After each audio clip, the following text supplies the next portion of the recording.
Baik. Meskipun ini adalah jam-jam siang, kita harus masih tetap semangat. Baik, pertama-tama marilah kita panjatkan puji syukur kehadirat Allah Subhanahu wa Ta'ala karena kita telah diberikan banyak sekali rahmat serta kenikmatan, terutama kenikmatan sehat sehingga kita bisa berada di sini dalam kegiatan diseminasi modul 1.4 yaitu tentang budaya positif. Oke, sebelum kita mulai kegiatan hari ini, alangkah baiknya kita awali dengan berdoa terlebih dahulu. Mudah-mudahan nanti kita bisa dilancarkan dan apa yang kita dapatkan bisa bermanfaat untuk kita semua. Saya pimpin, silakan kita berdoa sesuai agama dan kepercayaan masing-masing. Berdoa dipersilakan. Selesai. Langsung saja pada kesempatan kali ini izinkan saya untuk menyampaikan tentang berbagi pemahaman penerapan restitusi dalam penguatan budaya positif di sekolah, utamanya di sekolah kita yaitu SMK Negeri 1 Pakis Haji tercinta ini. Ya, kemudian sebelumnya perkenalkan terlebih dahulu saya Dwi Pramono sebagai calon guru penggerak angkatan 8 Kabupaten Jepara. Kemudian di sebelah kanan saya ada Bapak Iko Mawitarsa itu selaku fasilitator. Kemudian di sampingnya lagi ada Ibu Siska Nurzakia itu selaku pengajar praktek. Di kesempatan ini nanti kita akan belajar yaitu tentang disiplin positif dan nilai kebajikan universal, kemudian teori motivasi, hukuman dan penghargaan serta restitusi, keyakinan kelas, kebutuhan dasar manusia dan dunia berkualitas. Kemudian di restitusi nanti ada 5 posisi kontrol. Kemudian di restitusi nanti ada juga namanya segitiga restitusi. Untuk mengawali kegiatan hari ini supaya tidak tegang, Bapak Ibu, silakan perhatikan ke depan. Kemudian dengan Bapak Ibu guru di sampingnya berpasang-pasangan. Ya. Kegiatan ini coba sebagai orang pertama kepalkan salah satu tangan Anda. Jadi berpasangan, yang satu mengepalkan tangan. Bayangkan Anda menyimpan sesuatu yang sangat berharga di dalam genggaman ini. Kemudian Anda perlu menjaga benda tersebut sekuat tenaga. Begitu pentingnya untuk kehidupan. Ini salah satu saja. Yang orang kedua berperan sebagai mencoba untuk membuka kepala tangan pasangan Anda. Entah bagaimana caranya. Perhatikan. Entah bagaimana caranya, tapi jangan menggunakan kekerasan. Boleh menggunakan rayuan, boleh menggunakan pokoknya strategi Anda bagaimana supaya tangan itu bisa terbuka. Ya. Di situ boleh membujuk, memarahi bahkan boleh, kemudian menggoda, menggelitik, menawari uang agar bersedia membuka kepala tangannya, silakan dilakukan. Kemudian silakan dicoba, Bapak Ibu silakan dicoba. Coba bro, berpasangan. Coba Bro April dengan Pak Hadirin dicoba silakan. Yang mengingat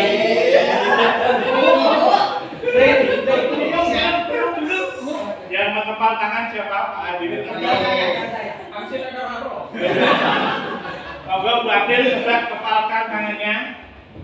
Kemudian Pak Hadirin silakan dengan rayuan apa supaya bisa terbuka.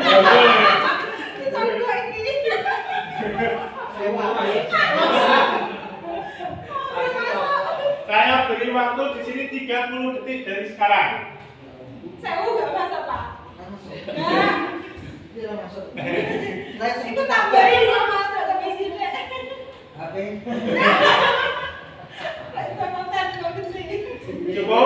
waktu habis.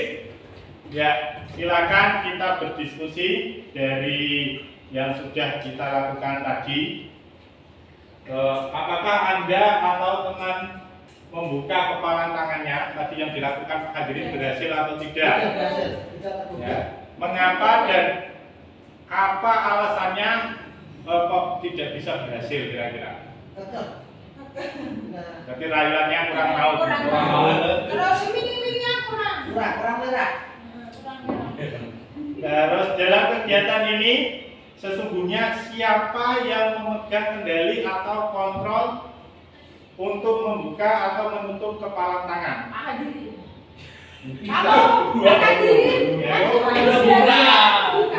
Karena tadi tidak berhasil, bisa dikatakan yang berhasil memegang kontrol adalah April. Nah, kondisi ini sama halnya dengan posisi kita sebagai guru dan juga murid. Kira-kira nanti yang memegang kontrol kendali itu siapa?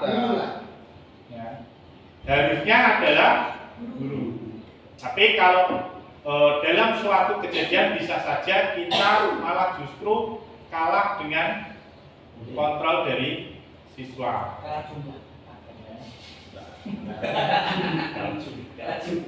Nah, kemudian apa yang dapat kita pelajari? Selanjutnya, siapa pemegang kontrol genggaman tangan? Yang dapat memegang kontrol atas kepalan tangan kita adalah diri kita sendiri. Tergantung sesuai kebutuhan dasar kita. Karena tadi mungkin kebutuhannya uang dan uangnya itu cukup banyak, sementara yang ditawarkan hanya sedikit. Terus kemudian peran guru seperti petani. Jadi menurut Ki Hajar Dewantara itu diibaratkan peran guru seperti petani. Petani itu hanya bisa menjaga kesuburan tanah dan benih, tetapi tidak bisa merubah sifat dasar tumbuhan tersebut. Artinya apa? Kalau seorang petani dia menanam jagung, pasti yang tumbuh adalah jagung.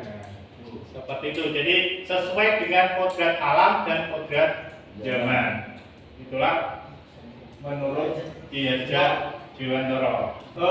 Kemudian dasar pendidikan KHD atau Ki Hajar Dewantara itu kodrat anak adalah bermain.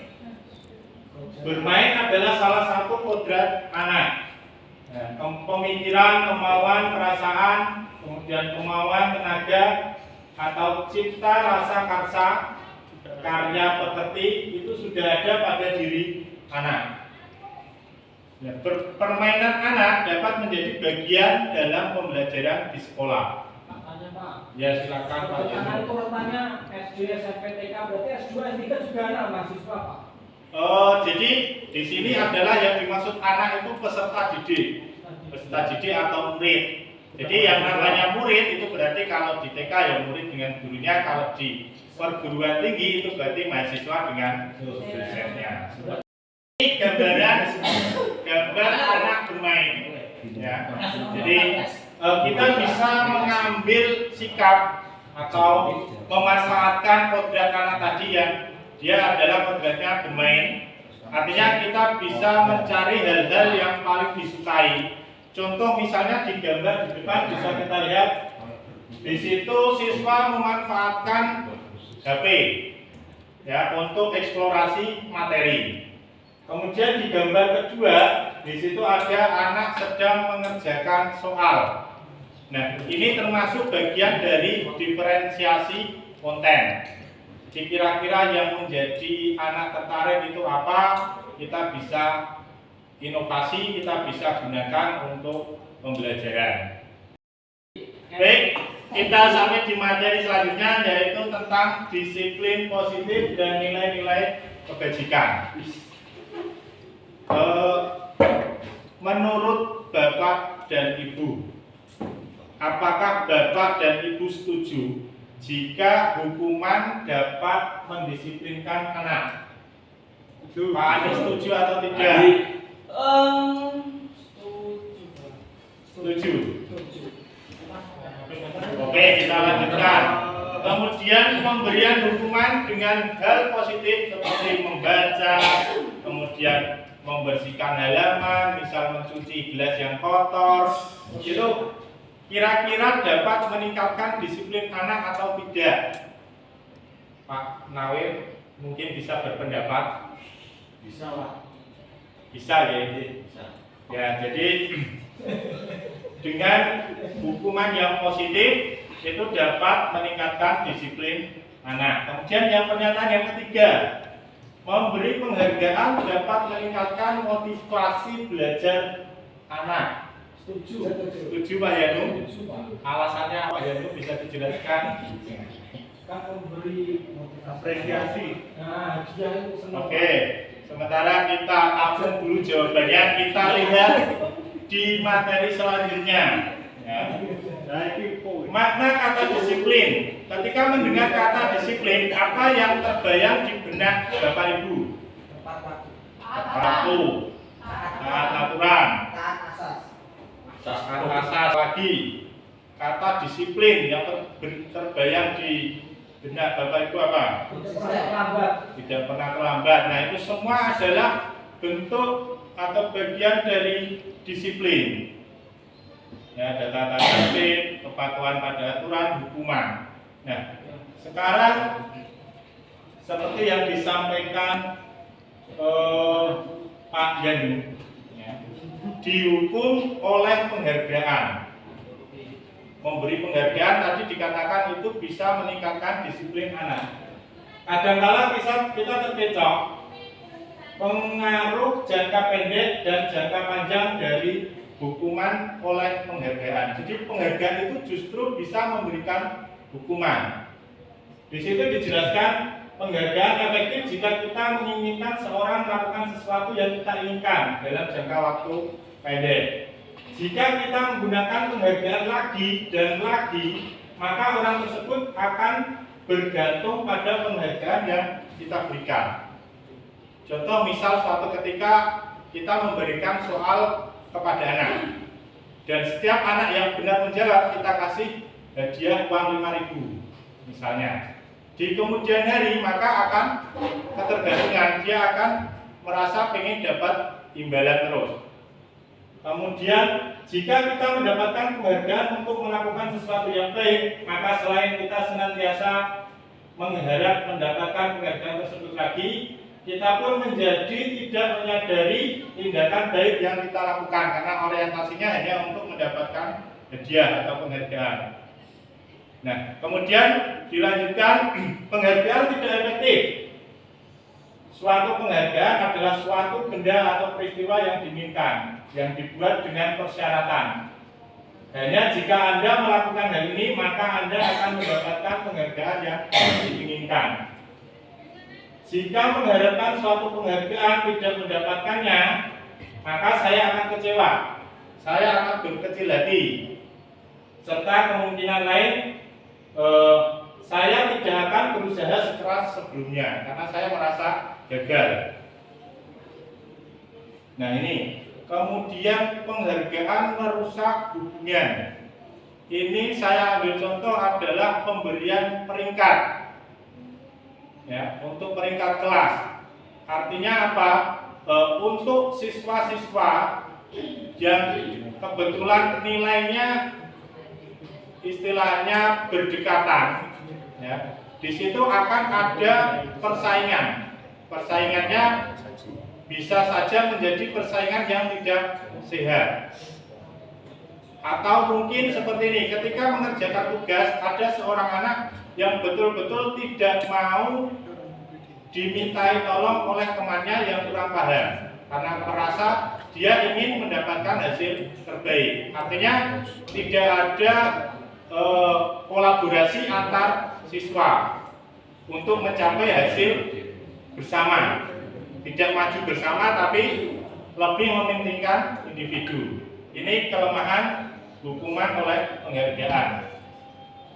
Itu Bapak Ibu, mungkin di sini kita bisa lebih tahu tentang hukuman. Hukuman itu bisa saja justru malah dari penghargaan yang kita berikan. Baik Bapak Ibu, kita lanjutkan lagi, yaitu tentang keyakinan kelas. Jadi sebelum kita memulai pembelajaran atau tahun ajaran baru, alangkah baiknya itu kita membentuk atau menyusun sebuah keyakinan kelas. Apa itu keyakinan kelas? Jadi urutannya adalah ada namanya peraturan kelas. Dari peraturan kelas itu bisa dikembangkan menjadi keyakinan kelas. Kemudian dari keyakinan kelas bisa dikembangkan lagi menjadi lingkungan positif, dan endingnya atau hasil akhirnya adalah budaya positif. Kalau sudah terbentuk budaya positif, ini sudah bermanfaat untuk kemajuan sekolah. Ya. Mengapa tidak peraturan saja? Mengapa harus keyakinan kelas? Mengapa kita memiliki peraturan harus menggunakan helm bila mengendarai kendaraan roda 2? Ini salah satu analoginya. Kira-kira kenapa? Kenapa Pak Tri harus memakai helm? Karena lebih kesadaran diri. Berarti alasannya adalah untuk melindungi diri, Ya. Keselamatan. Diri. Ya. Mungkin ada yang punya pendapat lain. Dari Pak Polisi, Pak. Nah, ini salah satunya. Jadi setiap individu itu pasti punya keyakinan masing-masing. Yang satu karena ingin keselamatan, yang satu lagi ingin menghindari hukuman. Maksudnya kalau bisa Pak pakai. oh iya, mungkin helmnya baru. Jualan bisa juga. Ya. Promosi. Jadi ada beberapa keyakinan yang dimiliki setiap individu untuk melakukan suatu hal. Nah, tujuannya di sini adalah kita samakan atau kita seragamkan keyakinan itu di dalam kelas. Tentunya keyakinan yang memiliki nilai positif. Berikut contoh keyakinan kelas yang bisa dibuat besok, ya, setelah Bapak Ibu mungkin di kelasnya masing-masing. Ini ada beberapa contoh keyakinan kelas. Hadir di sekolah tepat waktu, kemudian masuk ruang kelas melepas sepatu. Ini termasuk keyakinan kelas. Yang mana yang terlibat untuk membuatnya itu adalah bersama-sama, bukan hanya ditentukan oleh wali kelasnya. Kalau yang membuat bersama artinya harus disepakati bersama.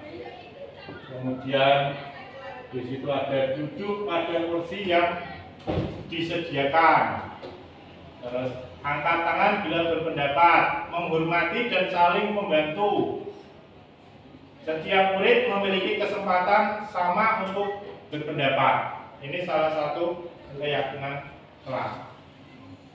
Keyakinan kelas ini akan berhubungan dengan yang namanya segitiga restitusi.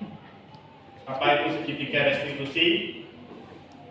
Segitiga restitusi merupakan tahapan tindakan yang dilakukan oleh guru untuk membawa siswa mentaati kesepakatan kelas yang telah diciptakan dan mengakui secara sadar dan terbuka ketika melakukan kesalahan, serta merasakan kenyamanan ketika sudah berperilaku jujur. Baik, tahapan segitiga restitusi, ya, ada 3: menstabilkan identitas, kemudian menanyakan keyakinan, setelah itu validasi tindakan yang salah. Ini ada contoh video untuk segitiga restitusi.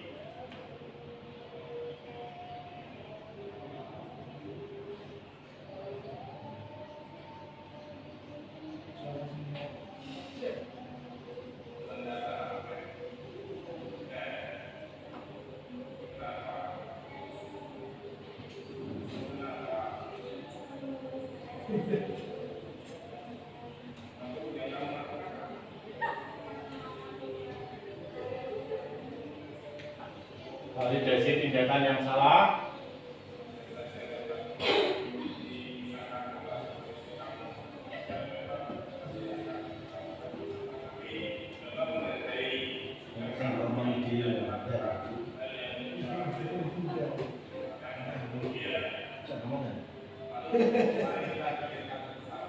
Seperti posisi saya.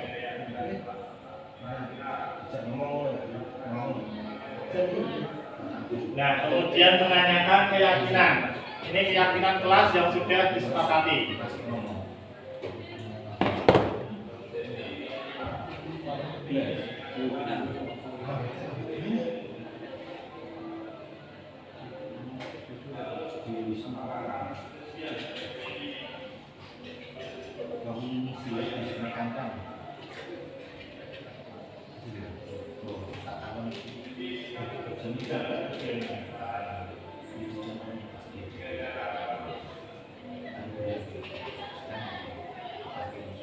Nah, itu jadi dalam segitiga restitusi ada tahapan-tahapan. Kita tidak boleh langsung menilai anak itu salah. Ya, kita mulai dari menstabilkan identitas dulu, meyakinkan bahwa perbuatan anak itu manusiawi. Jadi setiap orang itu memiliki kesalahan. Kemudian setelah itu menanyakan keyakinan. Jadi bagaimana supaya murid ini dia bisa mengakui atau menyadari bahwa yang dilakukan itu adalah salah. Setelah itu yang terakhir adalah validasi atau menerapkan solusi yang terbaik untuk anak tersebut. Itu. Sekarang kita pelajari tentang 5 posisi kontrol. 5 posisi kontrol kita sebagai seorang pendidik atau sebagai seorang guru.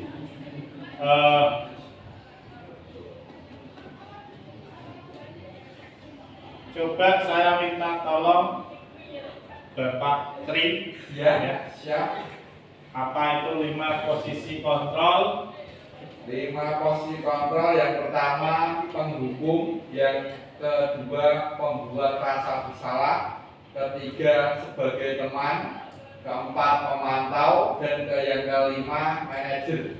Iya, Betul, luar Pak. biasa. Terima kasih Pak Tri. Baik Bapak Ibu, sekarang ada 1, 2, 3, 4, 5, 6 pernyataan. Kira-kira masuk di posisi kontrol apa menurut Bapak Ibu? Coba yang pertama Pak Andi baca. Saya diterima Pak Saya Andi. kecewa sekali dengan kamu. Logatnya yang sesuai coba. Saya kecewa sekali dengan kamu, Nak. Itu masuk di posisi kontrol apa Pak Andi? Membuat orang merasa bersalah, Pak. Membuat orang merasa bersalah. Oke. Yang lain apakah sepakat? Sepakat. Sepakat. Membuat orang merasa bersalah. Yang kedua, Pak Yanu. Coba dibaca yang kedua. Dengan logat yang sesuai kata-katanya itu. Kamu tidak pernah benar melakukannya. Itu kira-kira masuk di posisi kontrol apa? Hukum, Pak. Mendukung.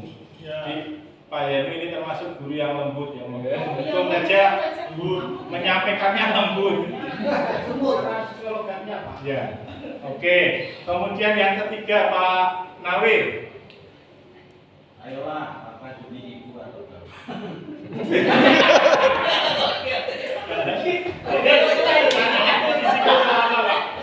Sebagai iman, Pak. Bagi teman, oke.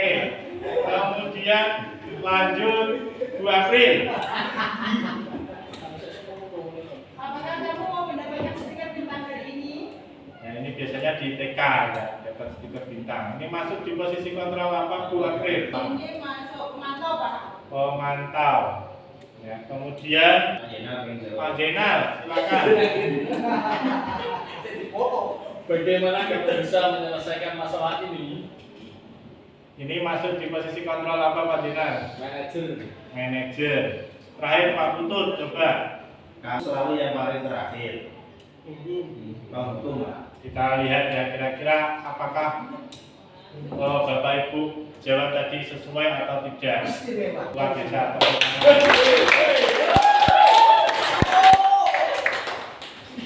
Jadi sebenarnya di dalam posisi kontrol itu diharapkan hasil akhirnya adalah semuanya itu menjadi seorang manajer. Yang terbaik itu adalah menjadi seorang manajer, meskipun setiap kali kita ada posisinya masing-masing tadi. Dan itu pasti jadi di dalam baik di pembelajaran atau di lingkungan sekolah. Oke, baik Bapak Ibu, akhirnya kegiatan ini telah selesai. Terima kasih peran yang luar biasa dari Bapak Ibu semua. Sekarang kita coba refleksi. Silakan Bapak dan Ibu merefleksikan diri masing-masing. Ada beberapa pertanyaan berkaitan dengan refleksi dari Bapak Ibu. Yang pertama adalah hal baru apa yang mengubah paradigma saya dan yang saya dapatkan setelah mengikuti webinar hari ini. Pak Latif, coba dari tadi diam terus. Apa yang Bapak Latif dapatkan setelah mengikuti kegiatan ini? Kita sebagai manajer. Ya, dulu sebagai manajer tadi ini ada di posisi kontrol itu ya. Terus kemudian tentang disiplin kepada disiplin. tempat didik. Ya, terus kemudian Mungkin Pak Adi bisa menambah. silakan tadi kita pahami apa saja. Untuk mengevaluasi diri kita masing-masing, Pak. Ya, berarti apa yang kita dapatkan tadi bisa kita terapkan di Kelas kita masing kelas kita atau di sekolah kita.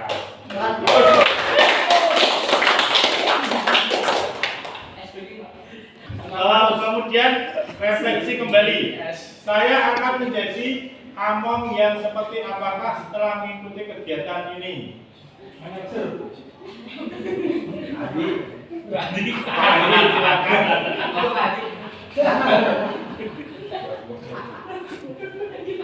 Jika di posisi kontrol itu Pak Adi ingin menjadi apa? Aman. Hukum. Saya pengen jadi manajer, Pak. Kenapa? Luar biasa. Kenapa? Baik Bapak Ibu, terima kasih. Kita sudah mengikuti kegiatan hari ini dengan baik, dengan lancar, dan juga sudah melakukan refleksi diri. Mudah-mudahan apa yang kita dapatkan tadi bisa kita aplikasikan, bisa kita terapkan, dan khususnya juga bermanfaat bagi kita sendiri. Terima kasih Bapak Ibu. Mohon maaf jika dalam menyampaikan tadi banyak kesalahan atau kekurangan. Saya akhiri. Wassalamualaikum warahmatullahi wabarakatuh. Waalaikumsalam warahmatullahi wabarakatuh.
Nah, di video kali ini kita akan menunjukkan tutorial membuat jaringan peer-to-peer. Bagi kalian yang belum tahu apa itu jaringan peer-to-peer, kalian bisa cari di Google. Nah, Jaringan peer-to-peer adalah suatu jaringan komputer yang tersusun dari lebih dari satu komputer dalam lingkungan tertentu agar bisa saling berbagi tanpa memerlukan hub atau situs hub. Contohnya berbagi file. Sebelum membuat jaringan peer-to-peer, kita harus membuat kabelan untuk menghubungkan antar komputer. Alat dan bahan yang kita perlukan untuk membuat kabelan adalah kabel UTP, RJ45, tank crimping, dan LAN tester. Pada kabel UTP terdapat dua ujung kabel, yaitu ujung strike dan ujung crossover. Untuk pembuatan kabelnya, ikuti langkah-langkah seperti yang ada di video. Pertama, kalian kelupas kulit pembungkus kabel UTP-nya menggunakan tang crimping seperti ini. Di dalamnya terdapat beberapa warna kabel dan kalian harus mengurutkannya dengan warna sebagai berikut. Mengurutkan warna kabel UTP harus hati-hati dan teliti, jangan sampai warna kabelnya ketukar ataupun terbalik. Jika dirasa warna kabelnya sudah urut, kalian gabungin warna kabelnya dengan cara ditarik keluar dan cek kembali urutan warna kabelnya. Lalu kalian samaratakan ujung warna kabelnya menggunakan tang crimping. Kalian tekan, maka warna kabelnya akan terpotong. Lalu masukkan warna kabelnya sesuai urutannya pada konektor RJ45. Di bagian ini pastikan semua ujung warna kabel menempel pada ujung konektor RJ45. Jika terdapat warna kabel yang belum menyentuh ujung konektor RJ45-nya, maka kalian harus samaratakan lagi ujung warna kabelnya. Kedua ujung kabel UTP memiliki urutan warna yang berbeda. Ujung pertama tadi disebut ujung strike, dan sekarang kita beralih ke ujung crossover dengan urutan warna sebagai berikut. Untuk langkah-langkah pembuatan ujung kabel crossover, kalian bisa mengikuti caranya pada ujung kabel strike tadi, tetapi dengan urutan warna kabel yang berbeda. Jika kedua ujung kabel UTP-nya sudah selesai, kalian langsung tes menggunakan alat yang terakhir. Kalau kabelnya sudah jadi, kalian tes menggunakan alat yang namanya LAN tester. Lalu kalian hidupkan. Nah, untuk urutan lampunya itu harus urut dan nyala semua. Jika ada lampu yang tidak nyala, itu tandanya kabelnya ada yang bermasalah dan harus diperbaiki. Kalian masukkan kabelnya ke dalam soket yang tersedia pada komputer. Di komputer kalian, buka kontrol panel, lalu pilih Network and Internet, pilih lagi Network and Sharing Center. Di bagian kiri, klik Change Adapter Setting, klik kiri di bagian Ethernet dan pilih Properties. Lalu kalian cari yang namanya Internet Protocol version 4 atau IPv4. Klik Properties dan pilih Use the following IP address. Untuk alamat IP-nya bebas, kalian juga bisa mengikuti seperti yang ada di video. Di bagian subnet masknya, kalian klik aja dan terisi secara otomatis. Kalian cari lagi command prompt atau CMD. Fungsinya apa? Yaitu untuk mengetes koneksi antara komputer 1 dengan komputer 2 apakah sudah saling terhubung. Kalian bisa mengikuti langkah-langkahnya seperti yang ada di video, hanya saja alamat IP-nya yang dibalik. Jika muncul seperti ini, itu tandanya komputer 1 dan komputer 2 sudah saling terhubung. Nah, seperti yang kita sebutkan di awal tadi, kalau kita akan berbagi file. Buka file explorer kalian, pilih file yang akan kalian share, klik kanan, dan pilih properties, dan pilih opsi sharing. Lalu pilih share, dan kalian tambahkan yang namanya everyone, agar filenya bisa diakses semua orang. Opsinya ganti ke read and write agar filenya bisa disalin dan ditempel ke komputer penerima. Ini adalah komputer 2 atau kita sebut saja komputer penerima. Jadi file yang kita bagikan tadi akan kita pindah ke komputer penerima. Buka file explorer komputer kalian dan pilih network, lalu ketikkan alamat IP komputer 1 yang sudah kalian setting tadi. Lalu enter dan pilih file user dan pilih nama file user komputer kalian. Di sini secara otomatis kelihatan file yang kalian share tadi, seperti file video yang sudah saya share tadi ya. Kalian juga bisa melakukan copy paste filenya.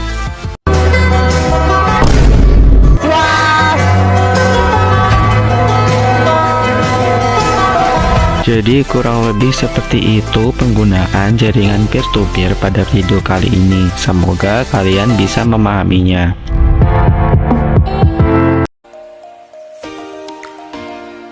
Assalamualaikum warahmatullahi wabarakatuh. Di video ini kami akan membuat tutorial jaringan peer-to-peer. Berikut tutorialnya. Berikut alat dan bahan untuk membuat serimping kabel. Yang pertama adalah tang serimping, yang kedua kabel UTP, yang ketiga konektor RC45, dan yang keempat line tester. Langkah pertama kita membuat krimping kabel dengan ujung strike dan cross, dan yang ini adalah ujung kabel yang strike dengan urutan warna sebagai berikut.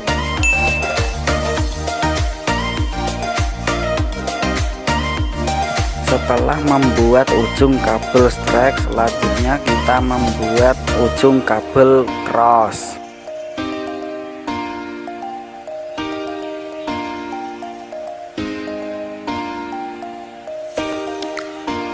Dan untuk warna ujung kabel cross adalah sebagai berikut.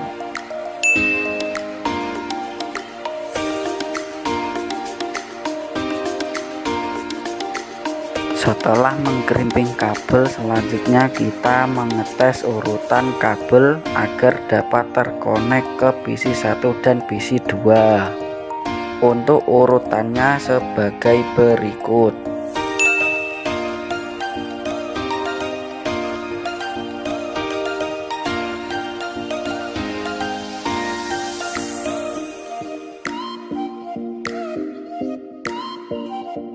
Kita pasang kabel peer-to-peer strike dan cross ini ke CPU ya, guys.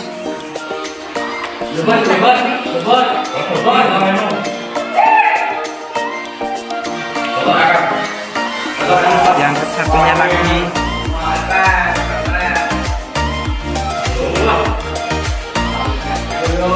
Ini sudah menyala ini, tadi sudah menyambung. Berikut proses jaringan peer-to-peer. Pilih kontrol panel, pilih network and sharing center, klik change adapter setting, pilih Ethernet, klik kanan, klik property, pilih internet protokol version 4 atau IPv4, klik properties, klik use the following IP address. Kita ketik IP addressnya, IP address 192.168.0.1.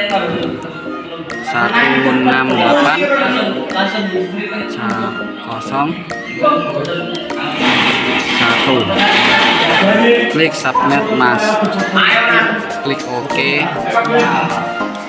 close.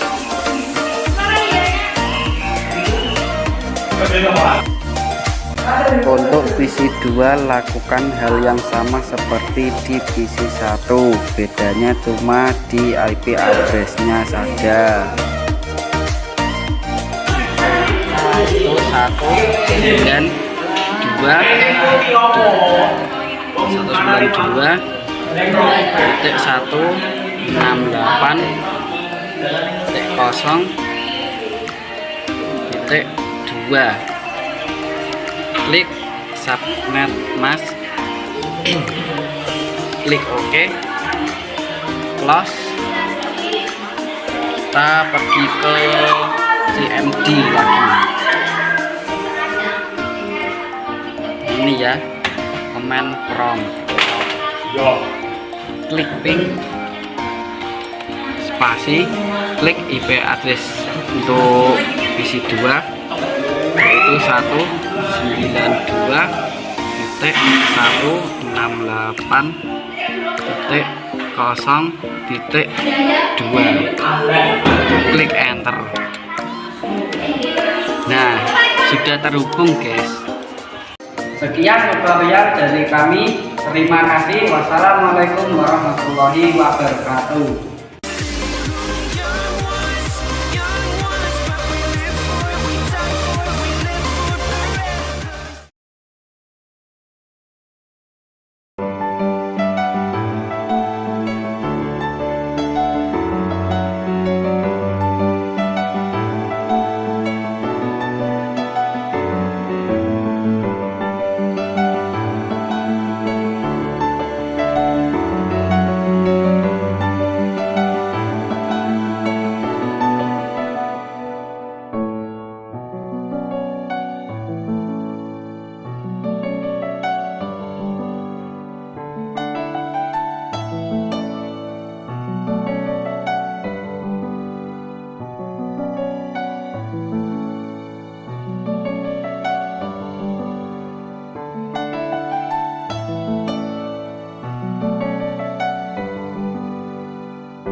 Tadi Bapak itu dapat laporan dari ketua kelas, katanya kamu habis bertengkar sama Amer.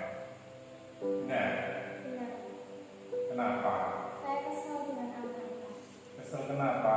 Amal selalu mengganggu saya saat saya sedang membuat video project.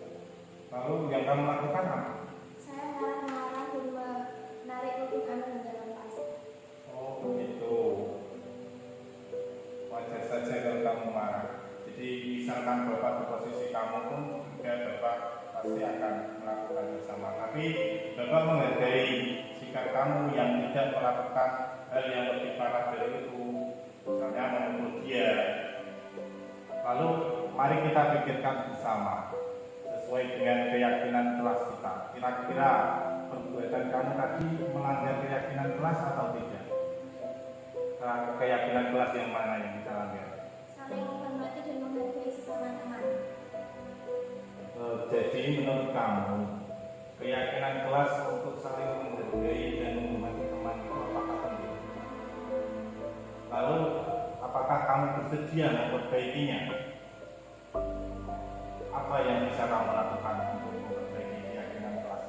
Harus selalu bersabar. Jadi kamu bersedia memperbaiki kesalahan itu? Bersedia, Pak. Dengan cara apa kamu bisa memperbaikinya? Harus lebih bersabar, menahan emosi. Kalau ada yang ganggu, saya harus melaporkan ke wali kelas atau di rumah. Ya benar sekali tindakanmu Nova. Jadi semangat terus belajarnya.